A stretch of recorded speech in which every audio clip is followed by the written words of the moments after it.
जय हिंद दोस्तों, मैं हूं अनूप और आप सब लोग देख रहे हैं ग्लोबल कॉन्फ्लिक्ट हिंदी। दोस्तों, अब तक आप लोगों को पता चल गया होगा कि रशिया की तरफ से Sukhoi SU-75 checkmate light tactical fighter एयरक्राफ्टों को एरो इंडिया 2023 एग्जीबिशन में शोकेस किया जा रहा है। और वहीं पे दोस्तों अगर देखा जाए तो रशिया की तरफ से लगातार इन एयरक्राफ्टों को भारत को बेचने के लिए पुश किया जा रहा है। और रशिया केवल मात्र इन एयरक्राफ्टों को भारत को बेचना नहीं चाहता है, बल्कि ये भी चाहता है कि भारत इन एयरक्राफ्टों के प्रोजेक्ट में रशिया के साथ मिलकर काम करे और एक तरीके से सुखोई SU-75 चेकमेट फाइटर एयरक्राफ्टों को ज्वाइंटली बनाया जाए। पर भारत की तरफ से लगातार इन एयरक्राफ्टों के ऑफर को लेके इसे इग्नोर किया जा रहा है। और दोस्तों अब तो भारत की तरफ से रशिया के सामने इनडायरेक्टली ना भी कहा जा चुका है, पर फिर भी रशिया के द्वारा अपने प्रयास को कम नहीं किया गया बल्कि इसे और बढ़ाया गया। और दोस्तों अब रशिया के द्वारा भारत के सामने एक ऐसा ऑफर रखा गया है जिसे आप by one get one free या फिर कहे तो एक के साथ एक फ्री भी कह सकते हैं। दोस्तों आज के इस वीडियो में मैं आप लोगों को रशिया के इसी ऑफर के बारे में बताऊंगा और साथ में ये बताऊंगा कि ये लुभानियो ऑफर के बाद क्या भारत अपना डिसीजन को बदल सकता है। दोस्तों कुछ दिन पहले ही रोसावरण एक्सपोर्ट की तरफ से खुलासा किया गया था कि कंपनी के द्वारा अपने सुखोई SU-75 चेकमेट फाइटर एयरक्राफ्टों को एरो इंडिया 2023 एग्जीबिशन में लाया जा रहा है। हालांकि दोस्तों ये केवल मात्र एक ही हथियार है जिसका जिक्र इस तरीके से हुआ था और इसका चर्चा इतने बड़े पैमाने में हुआ था, पर असल में देखा जाए तो रोसावरण एक्सपोर्ट की तरफ से करीबन 200 अलग अलग हथियारों को एरो इंडिया 2023 में लाने का बात कहा गया है, जिनमें अगर बड़े प्लेटफॉर्मों को देखा जाए तो वो इल्यूजन 76 MD-900AE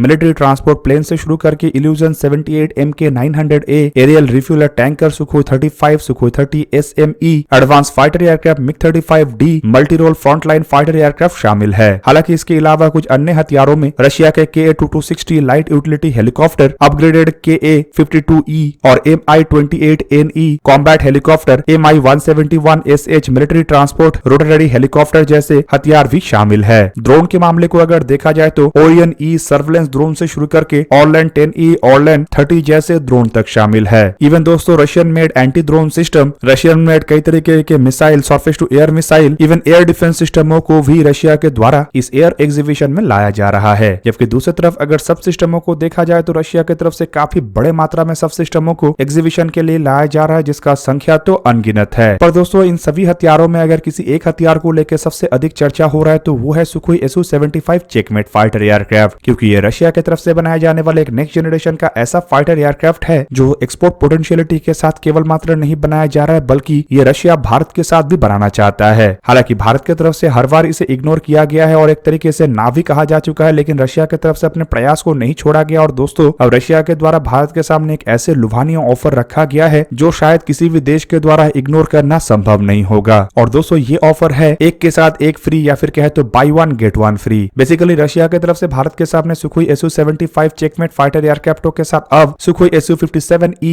मतलब अपने ट्विन इंजन 5th जनरेशन के फाइटर एयरक्राफ्टों के एक्सपोर्ट वेरिएंट का भी ज्वाइंट डेवलपमेंट का प्रस्ताव रख दिया गया। दोस्तों रोसावरण एक्सपोर्ट की तरफ से हाल ही में ही एरो इंडिया 2023 एग्जीबिशन को लेकर जो प्रेस रिलीज जारी किया गया है उसके मुताबिक इस एग्जीबिशन के दरमियान रोसावरण एक्सपोर्ट के द्वारा भारत को केवल सुखोई SU-75 चेकमेट फाइटर एयरक्राफ्टों के ज्वाइंट डेवलपमेंट में जुड़ने का बात नहीं कहा जाएगा, बल्कि इसके साथ सुखोई SU-57 फाइटर एयरक्राफ्टों के एक्सपोर्ट वर्जन मतलब सुखोई SU-57E के साथ भी ज्वाइंट डेवलपमेंट प्रोग्राम में जुड़ने का ऑफर रखा जाएगा। दोस्तों देखा जाए तो ये दोनों ही एयरक्राफ्ट रशियन एरोस्पेस के लिए काफी महत्वपूर्ण हैं, क्योंकि ये दोनों एयरक्राफ्ट ही आने वाले समय में रशिया को सोवियत जमाने के जैसे हथियारों के एक्सपोर्ट के मामले में एक बड़े देश में परिवर्तित कर सकता है। दोस्तों एक समय था जब दुनिया में सबसे अधिक मात्रा में हथियारों का एक्सपोर्ट सोवियत यूनियन के तरफ से किया जाता था। इवन सोवियत यूनियन टूटने के बाद भी रशिया की तरफ से कुछ साल तक बड़े मात्रा में हथियारों को कई सारे देशों को एक्सपोर्ट किया गया, लेकिन जब से रशियन इन हथियारों को एक के बाद एक चाइना के द्वारा कॉपी करके सस्ते कीमत में बनाया गया है और एक तरीके से कहा जा सकता है कि इन सस्ते कीमतों के कारण ही रशिया के जो डिफेंस एक्सपोर्ट के मार्केट है यह संपूर्ण रूप से तबाह हो गया। हालांकि चाइना के ये हथियार रशियन हथियारों के जैसे इतने ताकतवर और इतने कैपेबल तो नहीं है, लेकिन सस्ता कीमत कई सारे देशों को अट्रैक्ट कर चुका है। पर दोस्तों बीते कुछ सालों में रशिया समझ चुका है कि चाइना को अगर ऐसे एडवांस टेक्नोलॉजी का हथियार दिया जाएगा तो ये केवल मात्र रशिया के द्वारा अपने ही पैर पे कुल्हाड़ी मारना होगा, जिस कारण रशिया केवल चाइना को एडवांस हथियार देने से मना नहीं कर रहा है, बल्कि दूसरी तरफ देखा जाए तो चाइना जिस तरीके के एयरक्राफ्ट और अन्य हथियारों को बना के एक्सपोर्ट मार्केट में उतारने का प्रयास कर रहा है, उसी तरीके के प्लेटफॉर्म रशिया भी डेवलप कर रहा है और एक्सपोर्ट मार्केट में उतार रहा है। और दोस्तों ऐसे दो प्लेटफॉर्म सुखोई SU-57E और सुखोई SU-75 है। सुखोई SU-57 असल में 2 इंजन वाले काफी बड़े आकार के multi role air superiority stealth 5th generation के फाइटर एयरक्राफ्ट है और दोस्तों लिमिटेड संख्या में इन एयरक्राफ्टों को अब तक तक रशिया के बेड़े में शामिल किया जा चुका है, जबकि एक्सपोर्ट वेरिएंट को अब तक रशिया की तरफ से बनाया नहीं गया है। हालांकि दोस्तों इन एयरक्राफ्टों के एक वेरिएंट रशिया भारत के साथ मिलकर बना रहा था, जिसे FGFA फाइटर एयरक्राफ्टों का नाम दिया गया था। और दोस्तों भारत FGFA प्रोजेक्ट से अपने आप को दूर हटाने के बाद ही रशिया के द्वारा इन एयरक्राफ्टों के एक्सपोर्ट वेरिएंटों को तैयार करने का बात कहा गया। अब दोस्तों यहाँ पे आप लोगों को ये भी जान के रखना चाहिए कि रशिया भारत के साथ इन एयरक्राफ्टों को ज्वाइंटली इसीलिए प्रोड्यूस करना चाहता है क्योंकि रशिया को पता है कि अगर भारत इन एयरक्राफ्टों के प्रोजेक्ट में आता है तो एयरक्राफ्टों के प्रोजेक्ट को बिना किसी रुकावट के बड़ा सक्सेस मिलेगा, क्योंकि भारत बड़े मात्रा में एयरक्राफ्टों को खरीदेगा और भारत के जो टेक्नोलॉजिकल एबिलिटी है उसके साथ भी इन एयरक्राफ्टों के फीचर को बढ़ाया जा सकेगा। दूसरी तरफ दोस्तों अगर देखा जाए तो भारत के साथ रशिया अब तक जितने भी ज्वाइंट डेवलपमेंट प्रोजेक्ट को आगे बढ़ाया है उनमें केवल मात्र रशिया को सक्सेस मिला है। हालांकि सुखोई Su-75 फाइटर एयरक्राफ्टों को एक light tactical stealth 5th generation के फाइटर एयरक्राफ्ट के रूप में बनाया जा रहा है जो सिंगल इंजन का होगा। और दोस्तों ये भी रशिया भारत के साथ ज्वाइंट डेवलपमेंट इसीलिए करना चाहता है क्योंकि इसमें सक्सेस की संभावनाएं 100% है। दोस्तों सुखोई Su-57 से सुखोई Su-75 संपूर्ण अलग है और एक तरीके से सस्ते कीमत में अवेलेबल किए जाने वाले एयरक्राफ्टों के हिसाब से बनाया जा रहा है। अब दोस्तों एक समय था जब तक रशिया के द्वारा भारत के सामने केवल मात्र सुखोई Su-57 को लेके ही प्रयास चलाया गया था, लेकिन भारत की तरफ से मना करने के बाद रशिया कुछ समय के लिए थम गया था। लेकिन सुखोई Su-75 बनाने के बाद रशिया की तरफ से ये प्रयास को फिर से बढ़ाया गया और इसमें भी एक तरीके से कमी तब आया जब भारत के द्वारा इनडायरेक्टली इसे ना कहा गया। पर अब रशिया की तरफ से दो एयरक्राफ्टों को एक साथ ज्वाइंटली बनाने का जो प्रस्ताव रखा जा रहा है वो किसी भी देश को लुभा सकता है, लेकिन यहाँ पे भारत को ऐसे ऑफरों के साथ अट्रैक्ट करना रशिया के लिए काफी चुनौतीपूर्ण है, क्योंकि अब भारत केवल मात्र अपने हथियारों को अपने ही बलबूते पे नहीं बना रहा है बल्कि वर्ल्ड क्लास हथियारों को ही बना रहा है। और दूसरी तरफ अगर देखा जाए तो भारत अगर विदेशी किसी हथियार के साथ बढ़ रहा है तो वो भी technology transfer, make in India जैसे इनिशिएटिव के साथ। मतलब रशिया को अगर भारत को एयरक्राफ्ट बेचना है या कोई भी हथियार बेचना है तो खाली हथियारों के ऑफर ही काफी नहीं है, बल्कि हथियारों को भारत के साथ ज्वाइंट डेवलपमेंट, भारत में मेक इन इंडिया, भारत को technology transfer, intellectual property right को भी ट्रांसफर करना पड़ेगा और साथ ही साथ एक्सपोर्ट के भी अनुमति देना पड़ेगा। और दोस्तों अगर रशिया इस चीजों को लेके आनाकानी करता है तो रशिया को भी पता है कि इससे भारत संपूर्ण रूप से ना कहेगा, क्योंकि भारत अब उस तरीके से रशिया के ऊपर हथियारों को लेके मजबूर नहीं है जैसे पहले था। भारत के सामने दूसरे देशों का जहां पे ऑप्शन है तो वहीं पे आत्मनिर्भर भारत के संकल्प के तहत इतने मजबूत भारत हो चुका है कि हो सकता है थोड़ा डिले हो, लेकिन भारत अपने हथियारों को खुद अपने बलबूते पे ही बना लेगा। अब दोस्तों सुखोई Su-75 और सुखोई Su-57 फाइटर एयरक्राफ्टों के जो ज्वाइंट डेवलपमेंट का ऑफर रखा गया है इसे अकेला ही AMCA एयरक्राफ्ट काउंटर कर सकता है,